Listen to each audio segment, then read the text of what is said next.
আনুষ্ঠানিকভাবে আমাকে দিয়ে এটা বলানো হয়তোবা ঠিক হচ্ছে না। আমি হয়তোবা এই আনুষ্ঠানিকভাবে যেটা বলছে তার চাইতেও অনেক বেশি করতাম, কিন্তু আনুষ্ঠানিকভাবে বলে আমার মনে হয় প্রেস ক্লাব মনে হয় ভুল করছে।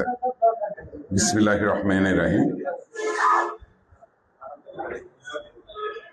চুয়াডাঙ্গা জেলা প্রেস ক্লাব ও চুয়াডাঙ্গা সাংবাদিক সমিতি কর্তৃক আয়োজিত আজকের এই সংবর্ধনা অনুষ্ঠানের সম্মানিত সভাপতি, চুয়াডাঙ্গা জেলা প্রেস ক্লাবের সভাপতি, press club Chuadanga press club উপস্থিত আছেন, উপস্থাপনা করছেন চুয়াডাঙ্গা প্রেস ক্লাবের সম্মানিত সাধারণ সম্পাদক, দৈনিক প্রথম আলোর চুয়াডাঙ্গা জেলার প্রতিনিধি শাহ আলম সোহানী। উপস্থিত আছেন চুয়াডাঙ্গা জেলা শহরের স্থানীয় 4টি পত্রিকার প্রকাশক সম্পাদক সহ সাবেক প্রেস ক্লাবের সভাপতি, সাধারণ সম্পাদক সহ বিভিন্ন ইলেকট্রনিক মিডিয়া এবং প্রিন্টিং মিডিয়ার এই চুয়াডাঙ্গা জেলার প্রতিনিধি, দাতা সদস্যবৃন্দ, ব্যাংক ক্যাশিয়ার কর্মকর্তাবৃন্দ, আসসালামু আলাইকুম। আমি আপনাদেরকে ধন্যবাদ জানাই যে আসলে এই সংবর্ধনা দেওয়ার জন্য। যে আসলে আমি এই মানুষের জীবনে রাজনীতির যে অ্যাম্বিশন থাকে, যে টার্গেট থাকে, আসলে সেই টার্গেটে আমি পৌঁছাতে পারিনি। আমার দল আমার জন্য চেষ্টা করেছে আমাকে রাজনৈতিকভাবে প্রতিষ্ঠিত করার জন্য, সেই জায়গাটার থেকে আমি ব্যর্থ হয়েছি। আমি এই জেলা পরিষদের এই জায়গাটার জন্য আমাকে সেন্ট্রাল থেকে বারবার বলা হয়েছে, আমি রিফিউজ করছি যে দলের আরো অনেক লোক আছে, এখান থেকে আপনারা নেন, আমি এই জায়গায় আমি বসতে চাই না। পরে প্রাইম মিনিস্টার এই 3 জনকে নিজে ডেকেছে, আগে ফাইলে সই করার আগে নিজে ডেকে উনি সরাসরি রাষ্ট্রীয়ভাবে আমাদেরকে ওই দৈনন্দিন যে ওনার যে রুটিন তার ভিতরে আমাদেরকে প্রোগ্রামে রেখেছে। 1 ঘন্টা আমাদের টাইম রেখে আমাদের সচিবালয় ওনার দপ্তরে ডেকেছেন। ডাকার পরে আমি ওখানে যেটা বুঝলাম যে 3 জনের ভিতরে একজনকে উনি চেনেই না। আমরা 2 জন ছিলাম, হাবিব ভাই ছিল সাতক্ষীরার, হাবিব ভাই আর আমি। দীর্ঘক্ষণ আলাপ আলোচনার পরে ওনার যে মেসেজ ওইটা উনি আমাদেরকে দিয়েছেন, আমাদেরকে বলেছেন। তারপরে আমি ওই ওনার সাথে সাক্ষাৎ করে আমি কিন্তু চুয়াডাঙ্গা চলে এসেছি। আবার ওই দিন রাত 12টার সময় স্থানীয় মন্ত্রণালয়ের প্রতিমন্ত্রী মহোদয় ফোন করেছে যে তুমি প্রাইম মিনিস্টারের সাথে সাক্ষাৎ দিয়ে চুয়াডাঙ্গায় যে যোগদান করলে হবে না, যোগদান মন্ত্রণালয় করতে হবে। আবার ওই দিন রাত 12টার পরে আমি আবার ঢাকায় গেছি। তারপরের দিন আবার সচিবালয়ে যোগদান করে মন্ত্রী মহোদয়দের ব্রিফিং ছিল, সেই ব্রিফিং শেষ করে যোগদান করে তারপরে আমি চুয়াডাঙ্গাতে এসেছি। যাই হোক, এখন যে মানুষের জন্য, চুয়াডাঙ্গা জেলার মানুষের জন্য যে কাজ করার যে সুযোগ এই দল আমাকে করে দিয়েছে, সেজন্য মাননীয় প্রধানমন্ত্রীকে চুয়াডাঙ্গা জেলা বিএনপির পক্ষ থেকে, আমার ব্যক্তিগত পক্ষ থেকে আমি ধন্যবাদ জানাই। এবং পাশাপাশি আপনারা যে সাংবাদিক ভাইয়েরা আছেন, আমি আপনাদের কাছে সহযোগিতা চাই। সহযোগিতা, আজকে আমরা সবাই সবার ভুল ধরতে পারি, কিন্তু যে জায়গাটায় এই দায়িত্ব আমি পেয়েছি, আপনাদের সহযোগিতা ছাড়া এই জায়গা থেকে চুয়াডাঙ্গার জন্য কাজ করা কখনোই সম্ভব না। এখানে সম্মিলিত একটি বিষয়, অনেকে জেলা পরিষদ সম্বন্ধে জানেন, অনেকে জানেন না। এই জেলা পরিষদের চুয়াডাঙ্গা জেলায় 2টা বিষয় আছে। একটা হচ্ছে যে সর্বনিম্ন গ্রেডের জেলা পরিষদ বাংলাদেশের চুয়াডাঙ্গা, সর্বনিম্ন। তার মানে এখান থেকে কোনো রাজস্ব নাই। কিন্তু এই জেলা পরিষদের 930 একর জায়গা আছে, 930 একর জায়গা আছে। যে যখনই দায়িত্ব পালন করেছে আসলে এইটা নিয়ে কেউ চিন্তা করেনি, এইটা নিয়ে কেউ ভাবেনি আর কি, যে গতানুগতিক দায়িত্ব পালন করে চলে গেছে। এখানে হলো আমরা সবাই জানেন, যারা চুয়াডাঙ্গার যারা মানুষ জানেন, যে আমাদের এই ডাক বাংলোটা অনেক পুরাতন একটি ডাক বাংলো। সমস্ত রাষ্ট্রীয় অতিথিরা এসে কিন্তু এই ডাক বাংলোয় থাকিনি এমন কোনো অফিসার ছিল না, যে চুয়াডাঙ্গায় ভিজিট করতে আসলে একমাত্র থাকার জায়গা ছিল এই ডাক বাংলো। এই ডাক বাংলোটা এখন হলো বাসা বাড়িতে পরিণত হয়ে গেছে। আপনাদের মানুষের ওই রাস্তার পাশে কিন্তু এখানে যেটা জেলা পরিষদের ডাক বাংলো আছে তার কোনো সিমটম কিংবা বাহ্যিক দৃশ্যমান কিন্তু আমার মনে হয় কেউ এটা বোঝে না। আমরা সচরাচর যারা চিনি জানি, এরাই জানি যে এটা ডাক বাংলো। ইতিমধ্যে আমরা সেখানে ভিজিট করেছি এবং সেখানে যে অনিয়মগুলো আছে, যে তদারকিগুলো আছে, সেগুলো আমরা ডেভেলপমেন্ট করার জন্য আমরা চেষ্টা করছি। ইতিমধ্যে দৃশ্যমান জেলা পরিষদের জায়গা, রাস্তার পাশে যে জায়গাগুলো পড়ে আছে সেইগুলো আমরা নিয়ে মার্কেট করে দেওয়ার জন্য আমরা উদ্যোগ নিয়েছি, এবং দৃশ্যমান আপনারা 2-3 মাসের ভিতরেই দেখবেন যে আমরা জেলা পরিষদের উদ্যোগে মিনিমাম 500 দোকান করব। 500 মানুষের কর্মসংস্থান হবে, 500 মানুষের ব্যবসা করার সুযোগ পাবে। পাশাপাশি জেলা পরিষদ একটা সেখান থেকে রাজস্ব পাবে। তো সেই জন্য সাংবাদিক মহল, সাংবাদিক ভাইয়াদের প্রয়োজন এই জন্য যে দীর্ঘদিন যারা এই সরকারের জমি দখল ভোগ করে আসছে, আসলে তারা তো তাদের নিজের জমি মনে করছে। আমি গত পরশুদিন আমি ভালাইপুরে গেছিলাম। জেলা পরিষদের জায়গায় বিগত দিনের ফ্যাসিস্টরা 10 লাখ, 15 লাখ, 20 লাখ করে পজিশন বিক্রি করে বিল্ডিং বানাই দিয়েছে। জেলা পরিষদের কাছে কোনো লিজ নাই, জেলা পরিষদ জানে না, জেলা পরিষদ এইসবের কোনো দায়িত্ব নিতে চায় না। কিন্তু সেখানে কনক্রিট বিল্ডিং তৈরি হয়ে গিয়েছে। ওখানে বলছে আওয়ামী লীগের ফ্যাসিস্টরা ওই পজিশন বিক্রি করছে, 15 লাখ দিয়ে, 20 লাখ দিয়ে, 25 লাখ দিয়ে পজিশন বিক্রি করছে। এগুলো আসলে এগুলো করে সরকারের যে বিষয় আছে। আমরা গত পরশুদিন আমরা, আপনারা যেখানে প্রতিনিয়ত যেখানে আপনি বাজার করেন, নিচির বাজারে আমাদের জেলা পরিষদের 3 বিঘা জমি আছে। আপনারা ঢুকেই যে ডাইন সাইডে, একদম ঢোকার মুখ থেকে ডাইন সাইডে যত দোকান আছে, ওই জগলু ভাই, দিনার টিনারদের ওই সমস্ত দোকান হলো জেলা পরিষদের। তারপরে শেষ হয়ে ডানে যে ওই যে মুদিখানার দোকানগুলো, রো দোকান, এটা টোটালি জেলা পরিষদের জায়গা। আমরা উদ্যোগ নিয়েছি ওখানে 3 তলা মার্কেট করে দিব, এবং ব্যবসায়ীরা যারা আছে তাদেরকে অগ্রাধিকার দিয়েই আমরা মার্কেট করে দেব। এবং আপনাদের সহযোগিতা চাই এই জন্য যে ওখানে 129টি দোকান আছে, তার ভিতর মাত্র 26টি জেলা পরিষদের এনলিস্টেড। 103টি দোকান ফ্রি ব্যবসা করে, তাদের কোনো ভাড়া দেয় না, তাদের কোনো কিছু নেই। সবাই মনে করে ওদের পৈতৃক সম্পত্তি, তারা হলো শুধু ব্যবসা করে যাচ্ছে, সরকারের কোনো খাজনায় না।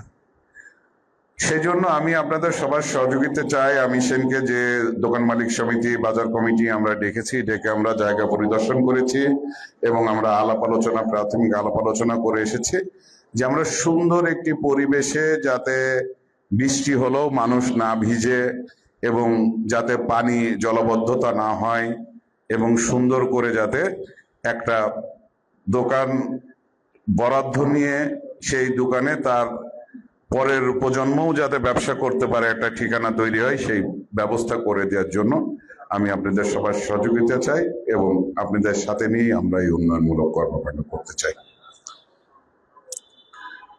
পাশাপাশি হচ্ছে যে এই যে অনেকজন বলেছে যে আসলে জেলা পরিষদের যে 20,000 30,000 টাকা করে নেওয়ার বিষয়, এখানে আমি তো আমার আজকে জেলা পরিষদের প্রশাসকের বয়স আজকে 5 দিন চলতেছে। আমি রবিবারে যোগদান করছি। এর ভিতরে যতটুকু আমি স্টাডি করছি, করে আমি দেখছি যে আসলে আমাদের যে এডিপি থেকে যে আমরা বরাদ্দটা পাই জেলা পরিষদ, সেটার অর্ধেক হচ্ছে আপনার টেন্ডারের মাধ্যমে করতে হয়। সেটা হলো যে ইজিপি টেন্ডার করতে হলে আমাদের ওই 5% লেস দিয়ে ইজিপির কাছে দিয়ে দিতে হয়। ইজিপি টেন্ডার করলে লটারির মাধ্যমে টেন্ডার হয়। ছোট ছোট কাজ আমাদের, ছোট ছোট কাজ 5 লাখ 6 লাখ টাকার ছোট ছোট প্যাকেজ থাকে, আমরা বড় প্রকল্প আমরা দিতে পারি না। সেজন্যই ঠিকাদারদের দিতে হলে 2টা 3টে 4টে কাজ একসাথে করে আমরা একটা প্যাকেজ করে আমরা কাজটা দিই। এখন ওখানে ধরেন যদি 10 লাখ টাকার কাজ হয়, তাহলে 5% বাদ দিলে তাহলে কত থাকে? এইখানে 5% ধরেন টেন্ডারের আগে হয়, পরবর্তীতে টেন্ডার যে পায় সে কাজটি আর করে না, 10% লাভে আরেকজনের কাছে বিক্রি করে দেয়। তাহলে কত হলো? 15%। যে ঠিকাদার করবে তার 17.5% ভ্যাট এবং ট্যাক্স আছে, তাহলে কত হয়? 32.5। বিক্রি করার পরে যে কাজটা কিনছে সে হলো তো মিনিমাম 10% সে লাভ করবে, 42.5% টাকা এইভাবে আপনার বাদে। তারপরে কাজের মান কি হবে আপনারা নিশ্চয়ই আপনারা বুঝতে পারছেন। তো এই জায়গাটা থেকে আমরা চেষ্টা করব যে কাজটি যে পাবে সেই ঠিকাদারই যাতে কাজটা করে, যেহেতু এটা হলো ম্যাক্সিমামই দেওয়া হয় মসজিদ, মাদ্রাসা, গোরস্থান, ধর্ম, এগুলো হলো মন্দির, এগুলোতে দেওয়া হয়। ছোট ছোট রাস্তা, 500 মিটার হেরিংবন রাস্তা, এইসব ছোট কালভার্ট, এইসব জায়গায় দেওয়া হয়। তো সেই জন্য আমরা চেষ্টা করব যে এটা যতদূর পর্যন্ত করা যায়। আর পিআইসির মাধ্যমে যেটা দেওয়া যায়, এখানে কাজ, এখানকার টাকা চুরি করার, দুর্নীতি করার কোনো সুযোগ নাই। আগে কি ছিল আমি জানি না, আমাদের প্রত্যেকটি জেলা পরিষদের কাজে একটা টাইলসের নেম প্লেট দেওয়া হয়, সেখানে লেখা থাকবে কাজের অর্থ বছর, কত টাকা বরাদ্দ, সমস্ত কিছু সেখানে উল্লেখ থাকবে। আমরা বিল ছাড়ার আগে সমস্ত কিছু চেক করি। আর একটা বিষয় হচ্ছে যে এখানে আমাদের জেলা পরিষদের যত স্টাফ আছে, সরকার কাউকে বেতন দেয় না, সমস্ত বেতন হলো জেলা পরিষদের এই নিজস্ব আয়ের থেকে দিতে হয়। এটা ইন্ডিভিজুয়াল একটা প্রতিষ্ঠান। এখানে যারা শুধু যে বিসিএস ক্যাডার একজন আছে উনি বাদে, ওনার বেতনও আমাদের দিতে হয়, সরকার দেয় না।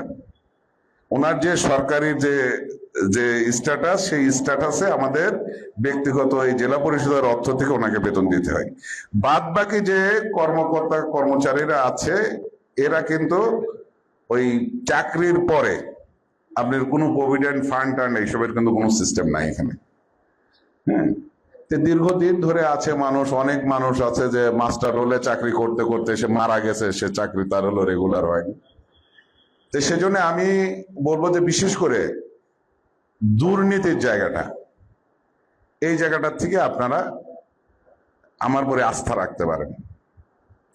বিভিন্ন জন বিভিন্ন কথা বলতে পারে, বিভিন্ন রকম প্রোপাগান্ডা ছড়াতে পারে, কিন্তু আমি আপনাদের কাছে অনুরোধ রাখবো যে আপনারা সরাসরি আপনারা স্বজন মেনে যে আলাপ আলোচনার মাধ্যমে আপনারা এটা দেখার জন্য, এখানে দুর্নীতির কোনো সুযোগ নাই। আর পাশাপাশি চুয়াডাঙ্গার উন্নয়নের যে বিষয়গুলো আছে সেগুলো আমি অবশ্যই দেখব। আর প্রেস ক্লাবের যে বিষয়টা আছে সেটা হলো যে আসলে আনুষ্ঠানিকভাবে আমাকে দিয়ে এটা বলানো হয়তোবা ঠিক হচ্ছে না। আমি হয়তোবা এই আনুষ্ঠানিকভাবে যেটা বলছে তার চাইতেও অনেক বেশি করতাম, কিন্তু আনুষ্ঠানিকভাবে বলে আমার মনে হয় প্রেস ক্লাব মনে হয় ভুল করছে। হ্যাঁ, সেই জন্য যে চাওয়া পাওয়া ইনশাল্লাহ আল্লাহ রহমতের সবকিছু আমি দেখব। আপনারা আমার পাশে থাকবেন, আমার কাজ করার সহযোগিতা করবেন, এবং এই জেলা পরিষদ থেকেই যেন আমার রাজনৈতিক, ব্যক্তিগত এবং এই বাংলাদেশ সরকারের প্রধানমন্ত্রীর সমস্ত কার্যক্রমের যাতে আমাদের এই চুয়াডাঙ্গা জেলা পরিষদের মাধ্যমে চুয়াডাঙ্গা জেলাতে যাতে ফোকাসিং হয়, সেই ব্যাপারে আমি আপনাদের সাথে নিয়ে আমি চেষ্টা করব। আরেকটি কথা আপনাদেরকে বলি, সেটি হচ্ছে যে আমি ওই যে আপনাদের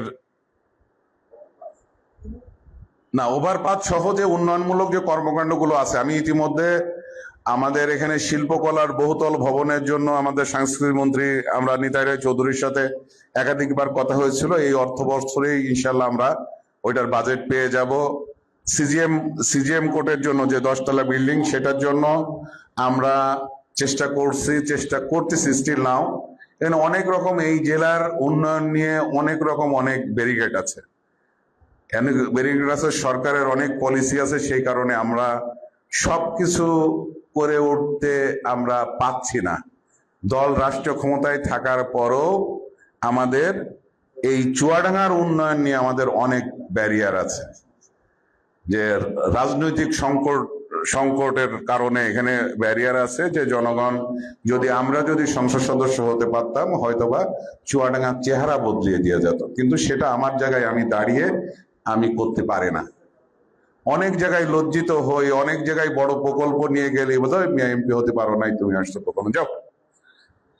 এটা আমার জন্য অনেক অনেক কষ্টকর। তারপরেও হলো চুয়াডাঙ্গার উন্নয়নের জন্য আমি বিভিন্ন জায়গায় বিভিন্ন সময় বিভিন্ন জায়গায় গিয়েছি। অনেকজন আমাকে বলছে যে তুমি এই বিল্ডিং নিতে আসছো মিয়া, তোমার ওখানকার জামাতের এমপিডিও দিয়েছে, তুমি বিল্ডিং নিয়ে গেলে তুমি পারবা না, সব তো জামাতের ক্রেডিট, বলো বন্ধ রাখো।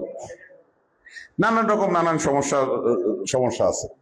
তো সেই জন্য আমি ওই জায়গা থেকে দাঁড়িয়েও আমি চেষ্টা করব যে যতদূর পর্যন্ত ডেভেলপমেন্ট করা যায়, এবং আমি সরাসরি প্রধানমন্ত্রীকে আমি বলেছি প্রধানমন্ত্রী চুয়াডাঙ্গাতে আসবেন, তিনি কথা দিয়েছেন তিনি চুয়াডাঙ্গাতে আসবেন। আমি খুব অল্প সময়ের ভিতরেই আমি সময় নিব। আরো চুয়াডাঙ্গার উন্নয়নমুখী যে কর্মকাণ্ডগুলো আছে, চুয়াডাঙ্গা জেলা যে পিছিয়ে আছে এবং কতভাবে পিছিয়ে আছে, যেটা বেসিক কাজ প্রত্যেকটি জেলায় হয়েছে, চুয়াডাঙ্গাতে হয় নাই, এরম কাজের সংখ্যা মনে হয় 20টা আছে, যেটা ঝিনাইদহ আছে, মেহেরপুর আছে, কুষ্টিয়া আছে, অন্যান্য জেলাগুলোতে আছে, কিন্তু চুয়াডাঙ্গায় নাই। তারপরে পাশাপাশি আরো কিছু বিষয় আছে, যে আমাদের জেলাটা হলো সি গ্রেডে আছে, সি গ্রেড থেকে বি গ্রেডে নিয়ে যাওয়ার জন্য কিভাবে বি গ্রেডে নিয়ে যাওয়ার জন্য কি করতে হবে সেটার একটা ম্যানুয়াল আছে, সেটা নিয়ে আমরা চেষ্টা করছি যে কিভাবে বি গ্রেডে নেওয়া যায়। সেজন্য আমি সার্বিক সহযোগিতা চাই এবং সামনের দিকে এগিয়ে যাওয়ার জন্য আপনাদের সাথে থেকে আমি এই চুয়াডাঙ্গার জন্য কাজ করতে চাই। সবাই আমার জন্য দোয়া করবেন। যে কোনো সমস্যা, যে কোনো বিষয় আমার আসবেন, জেলা পরিষদে আসবেন, আমি চেষ্টা করব সমাধান করার জন্য। পাশাপাশি আরেকটা কথা বলে যাই, কাজ করতে গেলে মানুষ ভুল ভ্রান্তি হতে পারে, ভুল হওয়াটা অত্যন্ত স্বাভাবিক। যারা কাজ করে না তাদের ভুল হয় না, যারা কাজ করে তাদের ভুল হয়। তো ভুল ভ্রান্তি যেটাই হোক না কেন, আমার মনে হয় যে সরাসরি আমার সাথে কথা বলে সেটা সমাধান করলে আমাদের উন্নয়নের দিক আরো আমরা এগিয়ে নিয়ে যেতে পারবো। সবাই ভালো থাকবেন, সবাই সুস্থ থাকবেন, আমার জন্য দোয়া করবেন, আমি যেন আপনাদের সবাইকে সাথে নিয়ে। এর ভিতরে আমরা হলো 294 জন শিক্ষার্থীকে মেধা ভিত্তিতে আমরা জেলা পরিষদ থেকে আমরা বৃত্তি প্রদান করব। আমরা অলরেডি তালিকা রেডি করছি মেধা ভিত্তিতে। আমরা ডেট করি নাই এখনো, ডেট করব। যে ওই 292টা চেকে সই করা অনেক কষ্টকর ব্যাপার, যে করে আমরা খুব শীঘ্রই করব, আপনাদেরকে আমন্ত্রিত হবে। এবং প্রত্যেকটা ডেভেলপমেন্ট কাজে আমি সাংবাদিকদেরকে সাথে রাখতে চাই, যেহেতু আমি প্রেস ক্লাবের সদস্য, আমি এটা গর্ববোধ করি। আমি সবাইকে সাথে নিয়ে আমাদের এই জেলা পরিষদের কার্যক্রমকে ফোকাস দেওয়ার জন্য, এবং মানুষ যাতে বোঝে যে জেলা পরিষদ একটি উন্নয়নমূলক প্রতিষ্ঠান, এখান থেকে মানুষ সেবা পায়, সেটাকে জন্য সবাই মিলে সহযোগিতা করবেন। ভালো থাকবেন সবাই, দোয়া করবেন আমার জন্য। আসসালামু আলাইকুম।